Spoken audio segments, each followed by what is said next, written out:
നമസ്കാരം. ഈ കർമ്മഫലം എന്നായാലും തിരിച്ചടിക്കും. മറ്റൊരാളുടെ കണ്ണീർ വീഴ്ത്തിയാലോ അയാളെ ദ്രോഹിച്ചാലോ അതിൻ്റെ ഫലം പ്രപഞ്ചശക്തി നമുക്ക് തരും. അതാണ് പ്രപഞ്ചശക്തിയുടെ ഒരു ശക്തി. എന്തായാലും 2023 ഡിസംബർ 15 ആ ദിവസത്തിനൊരു പ്രത്യേകതയുണ്ട്. നമ്മുടെ മുഖ്യമന്ത്രിയായിരുന്ന ഇപ്പോൾ നിലവിൽ ധർമ്മടം MLA ആയ പിണറായി വിജയൻ തൻ്റെ കൂട്ടുമന്ത്രിമാരെയും കൂട്ടി കാസർഗോഡ് നിന്ന് പാറശാല വരെ ഒരു ധൂർത്ത് നടത്തി. സർക്കിട്ട്, നവകേരള സർക്കിട്ട് എന്നാണ് അതിൻ്റെ പേര്.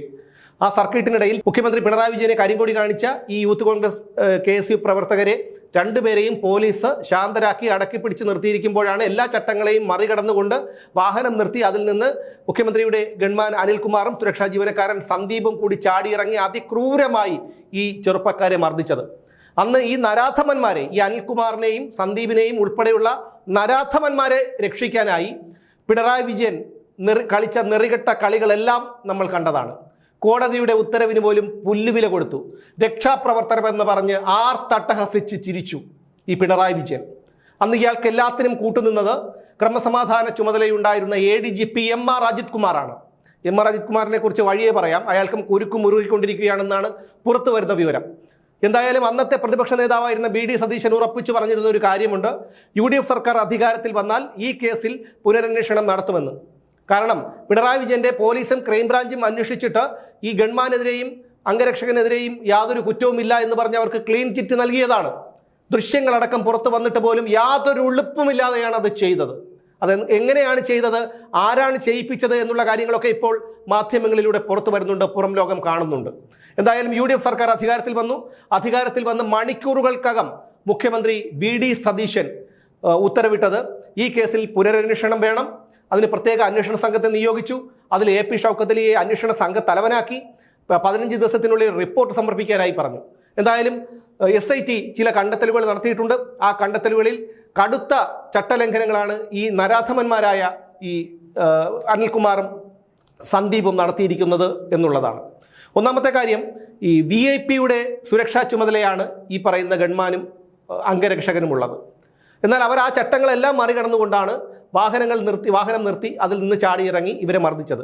ഈ VIP-കളുടെ സുരക്ഷ സംബന്ധിച്ച് കേന്ദ്ര സർക്കാർ പുറപ്പെടുവിച്ചിരിക്കുന്ന ഒരു യെല്ലോ ബുക്കുണ്ട്. ആ യെല്ലോ ബുക്കിൽ പറഞ്ഞിരിക്കുന്ന കാര്യങ്ങളല്ല ഇവർ ചെയ്തത്. ആ യെല്ലോ ബുക്കിൽ പറഞ്ഞിരിക്കുന്നത് VIP സംഘർഷ സ്ഥലത്ത് പെട്ടുപോയാൽ അദ്ദേഹത്തെ അവിടെ നിന്ന് രക്ഷപ്പെടുത്തി കൊണ്ടുപോവുക എന്നുള്ളത് മാത്രമാണ് ഇവരുടെ ചുമതല. അതിനുശേഷം അവിടുത്തെ ക്രമസമാധാനം നിയന്ത്രിക്കേണ്ടത് ലോക്കൽ പോലീസാണ്. എന്നാൽ ഇവിടെ സംഭവിച്ചത് അതല്ല. മുഴുവൻ സമയവും VIP-യുടെ ഏറ്റവും അടുത്തുണ്ടാകണം എന്നതാണ് സുരക്ഷാ സംഘത്തിനുള്ള നിർദ്ദേശം. VIP-യുടെ വാഹനത്തിന് മുന്നിലും പിന്നിലുമായാണ് ഇവർ സഞ്ചരിക്കേണ്ടത്.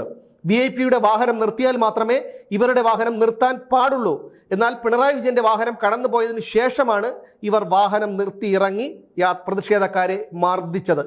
ഇത്രയും സമരം ഈ അന്നത്തെ VIP ആയ പിണറായി വിജയന്റെ കൂടെ ഇന്ന് സ്റ്റീൽ ബെഞ്ചിൽ ഇരിക്കുന്നതിനൊന്നും അയാൾക്ക് യാതൊരു മടിയും നാണക്കേടുമൊന്നുമില്ല. അന്ന് VIP ആയിരുന്ന പിണറായി വിജയന്റെ കൂടെ ഈ സുരക്ഷാ സംഘം ഉണ്ടായിരുന്നില്ല എന്നുള്ളതാണ്. സുരക്ഷാ സംഘത്തിൻ്റെ വാഹനം നിർത്തിയതോടെ ഇതിന് പിന്നിലുള്ള ആംബുലൻസും അഗ്നിരക്ഷാ സേനയുടെ വാഹനവും ഉൾപ്പെടെയുള്ള വാഹനവ്യൂഹവും ഗതാഗത കുരുക്കിൽപ്പെട്ട കാഴ്ചയും അന്ന് നമ്മൾ കണ്ടതാണ്. ഇതെല്ലാം സുരക്ഷാ വീഴ്ചയാണെന്നാണ് ഇപ്പോൾ പ്രത്യേക അന്വേഷണ സംഘം ചൂണ്ടിക്കാണിക്കുന്നത്. സംഭവ സ്ഥലത്ത് ഡ്യൂട്ടിയിലുണ്ടായിരുന്ന പോലീസ് ഉദ്യോഗസ്ഥർ പ്രതിഷേധക്കാരെ പിടിച്ചുമാറ്റി ശാന്തരാക്കിയതിനു ശേഷമാണ് ഈ സുരക്ഷാ ഉദ്യോഗസ്ഥർ അവിടെ എത്തി ഇവരെ മർദ്ദിച്ചത്. സുരക്ഷാ സംഘത്തിന് പോലീസ് വകുപ്പ് അനുവദിച്ച ആയുധം കൈത്തോക്ക് മാത്രമാണ്. എന്നാൽ ചൂരൽ വടി ഉപയോഗിച്ചാണ് ഇവർ മർദ്ദിച്ചത്. സാധാരണ പോലീസുകാർ ഉപയോഗിക്കുന്ന ലത്തിയേക്കാൾ നീളം കൂടുതലുള്ള ചൂരൽ വടിയാണിത്. ഇത്തരം വടി പോലീസ് വകുപ്പ് ആർക്കും നൽകിയിട്ടില്ല. ഇതൊക്കെ SIT ഇപ്പോൾ സമർപ്പിച്ചിരിക്കുന്ന റിപ്പോർട്ടിലുണ്ട്.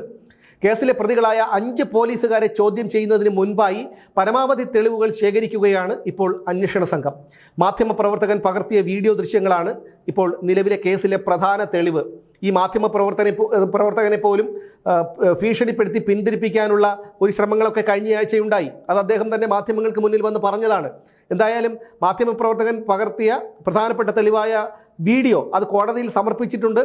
ഇതിനോടൊപ്പം തന്നെ സമീപത്തെ CCTV ക്യാമറകളിൽ നിന്നുള്ള ദൃശ്യങ്ങളും സംഭവ സ്ഥലത്തുണ്ടായിരുന്നവർ മൊബൈൽ ഫോണിൽ പകർത്തിയ ദൃശ്യങ്ങളും പോലീസ് ശേഖരിക്കുന്നുണ്ട്.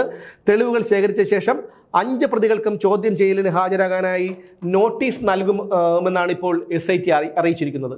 എന്തായാലും തീർച്ചയായും ഇത് നീതിന്യായ വ്യവസ്ഥയിലും സർക്കാരിലും ജനങ്ങൾക്ക് പ്രതീക്ഷ നൽകുന്ന ഒരു കാര്യം തന്നെയാണ്. അന്ന് ഈ പിണറായി വിജയൻ കാണിച്ച, ഇന്ന് പിണറായി വിജയനെ ഇപ്പോഴും പാർട്ടിയെ തകർത്തു തരിപ്പണമാക്കി, ഈ നാടിനെ തകർത്തു തരിപ്പണമാക്കി. 10 കൊല്ലം എന്തൊക്കെ അഴിമതികൾ നടത്താമോ അതെല്ലാം നടത്തി, ഏതൊക്കെ സൗകര്യങ്ങളിൽ അഭിരമിക്കാമോ അതെല്ലാം ചെയ്തു, ഏതെല്ലാം വിദേശ രാജ്യങ്ങളിൽ സർക്കട്ട് അടിക്കാമോ അതെല്ലാം ചെയ്തു. എന്നിട്ടും ഇപ്പോഴും കണ്ണൂരിലെ സഖാക്കൾക്ക് പോലും പിണറായി വിജയൻ ആരാണ്, അയാളെ എടുത്ത് ദൂരെ എറിയണം പ്രതിപക്ഷ നേതാവിൻ്റെ സ്ഥാനത്ത് നിന്ന് എന്ന് പറഞ്ഞിട്ട് പോലും ഇവിടെയുള്ള കുറേ മരക്കഴുതകൾ ഇപ്പോഴും പറയുന്നത് പിണറായി വിജയൻ തന്നെ ഇവിടെ വേണം, പിണറായി വിജയനെ വിമർശിക്കുന്നവനെ തെറിവിളിക്കുകയാണ്, അവനെ ഭീഷണിപ്പെടുത്തുകയാണ്. അപ്പോൾ അതാണ് ഇപ്പോൾ കേരളത്തിൽ സംഭവിച്ചുകൊണ്ടിരിക്കുന്നത്. ഈ അന്തം കമ്മികൾക്ക് വെളിവും വെള്ളിയാഴ്ചയും ഇല്ല എന്ന് ഞാൻ പലതവണ ആവർത്തിച്ചു പറഞ്ഞതിൻ്റെ കാര്യവും ഇതാണ്. ചിന്താശേഷിയില്ല, തലച്ചോറ് ചിതൽ പിടിച്ചിരിക്കുന്നു. എന്താണ് ചിന്തിക്കുന്നതെന്നോ പറയുന്നതെന്നോ അവന്മാർക്കറിയില്ല. പിണറായി വിജയൻ ചിന്താവാ, ഇംഗുല ചിന്താവാ, ഇതാണ് അവന്മാരുടെ കമ്മ്യൂണിസം എന്ന് പറഞ്ഞാൽ. ഇവരൊക്കെ നാടിൻ്റെ നാശങ്ങളാണ്. എന്തായാലും വളരെ സന്തോഷം തോന്നുന്ന ഒരു ദിവസമാണിത്. ഈ പറയുന്ന അന്ന് ആ ഒരു മൃഗം എന്ന് മാത്രമേ അവനെ വിശേഷിപ്പിക്കാൻ പറ്റൂ, അനിൽകുമാർ, അവൻ അടിച്ചപ്പോഴുണ്ടായിരുന്ന അവൻ്റെ മുഖത്തെ ആ ക്രൂരത, അത് നമ്മൾ ആ ദൃശ്യങ്ങളിൽ നമുക്ക് കാണാം. എങ്ങനെയാണ് ഒരു മനുഷ്യനെ തലയോട്ടിയിൽ ലക്ഷ്യമാക്കി അടിക്കാൻ കഴിയുന്നത്? അത് വധശ്രമത്തിൽ ഉൾപ്പെടുന്നതാണ്. അന്ന് വധശ്രമം പോലും ഈ നരാധമനെതിരെ ചുമത്തിയില്ല. സന്ദീപ് എന്ന് പറയുന്ന ഒരുത്തൻ, അവൻ്റെ ആ അട്ടഹസിച്ചുള്ള ചിരിയുണ്ടല്ലോ, അടിച്ചിട്ട് അവൻ ചിരിക്കുന്ന ഒരു ചിരി. AD തോമസ് എന്ന് പറയുന്ന അന്ന് മർദ്ദനമേറ്റ വ്യക്തി ഇന്ന് MLA ആണ് എന്നുള്ളതാണ് ദൈവത്തിൻ്റെ ആ ഒരു കളി എന്ന് പറയുമ്പോൾ. ഇവിടെയാണ് നമ്മൾ പ്രപഞ്ചശക്തിയെ വിശ്വസിക്കേണ്ടത്. അന്ന് ആർത്തട്ടഹസിച്ചു പിണറായി വിജയൻ രക്ഷാപ്രവർത്തനമെന്ന്. എൻ്റെ വീട്ടിലും നിങ്ങളുടെ വീട്ടിലും ഒക്കെ കാണുമല്ലോ വയസ്സായ ആൾക്കാർ. അവരാരെങ്കിലും, ഇയാൾക്ക് 78 വയസ്സായല്ലോ, അവരാരെങ്കിലും ഇത്തരത്തിലുള്ള ക്രൂരന്മാരാണോ? സാധാരണ കൊച്ചുകുട്ടികളോടും ചെറുപ്പക്കാരോടും ഒക്കെ അലിവ് തോന്നുന്നവരല്ലേ അവരൊക്കെ അവരുടെ പ്രായത്തിൻ്റെ കൊണ്ട് ചിലപ്പോൾ ദേഷ്യപ്പെട്ടെന്നിരിക്കാം. പക്ഷെ അവർക്കൊക്കെ ഇങ്ങനെ ചിന്തിക്കാൻ കഴിയുമോ? അവിടെയാണ് ഈ 78 വയസ്സുള്ള പിണറായി വിജയൻ തട്ടഹസിച്ച് പറഞ്ഞത് രക്ഷാപ്രവർത്തനമാണെന്ന്. ആ രക്ഷാപ്രവർത്തനമാണ് ഈ പറയുന്ന നരാധമന്മാർക്കെതിരെ ഇപ്പോൾ നടത്താൻ പോകുന്നത്. എന്തായാലും യൂത്ത് കോൺഗ്രസ്സുകാരുടെ രക്ഷാപ്രവർത്തനം കിട്ടാതെ ഈ പറയുന്ന നരാധവന്മാർ ഒന്ന് സൂക്ഷിച്ചാൽ നല്ലതായിരിക്കും. കാരണം അവർ അത്രയ്ക്ക് ഗതി കെട്ടിരിക്കുകയാണ്. സർക്കാരിൻ്റെ ഓരോ പ്രവൃത്തികളും ഇതുപോലെ ദ്രുതഗതിയിലായിരിക്കട്ടെ എന്നാണ് എനിക്ക് പറയാനുള്ളത്. കാരണം മണിക്കൂറുകൾക്കകം, അധികാരമേറ്റ് മണിക്കൂറുകൾക്കകം ഒരു ഉത്തരവ് പുറപ്പെടുവിക്കുന്നു, ഇതിൻ്റെ പുനരന്വേഷണം വേണമെന്ന്. അതിനുശേഷം SIT നിയമിക്കുന്നു, അതിൻ്റെ അന്വേഷണ തലവനെ നിയമിക്കുന്നു. അതിനുശേഷം അതിൻ്റെ റിപ്പോർട്ട് 15 ദിവസത്തിനുള്ളിൽ നൽകാൻ പറയുന്നു. ആ 15 ദിവസമാകുന്നതിന് മുമ്പ് തന്നെ സമർത്ഥനായ CPMൻ്റെ കണ്ണിലെ കരടായ AP ഷൗക്കത്ത് അലി അതിൻ്റെ റിപ്പോർട്ട് നൽകുന്നു. എന്തായാലും ഈ നരാധവന്മാരുടെ സ്ഥാനം എന്തായാലും ജയിലിലേക്കായിരിക്കും എന്നുള്ള കാര്യത്തിൽ യാതൊരു തർക്കവുമില്ല. ഇവരെയൊന്നും ഒരു ആനുകൂല്യവും നൽകാതെ ഇവരെ പിടിച്ച് ജയിലിലിട്ട് ഇവരെ പുറത്ത് വിടുകയാണ് വേണ്ടത്. ഒരു ആനുകൂല്യവും ഇവർക്ക് നൽകരുത്. ഇവരെ സർവീസിൽ നിന്ന് എടുത്ത് പുറത്ത് കളയുകയാണ് ചെയ്യേണ്ടത്. എത്രയോ പേര് നിസ്സാര കുറ്റങ്ങളുടെ പേരിൽ കഴിഞ്ഞ പിണറായി സർക്കാരിൻ്റെ കാലത്ത് എടുത്ത് പുറത്ത് കളഞ്ഞിട്ടുണ്ട്.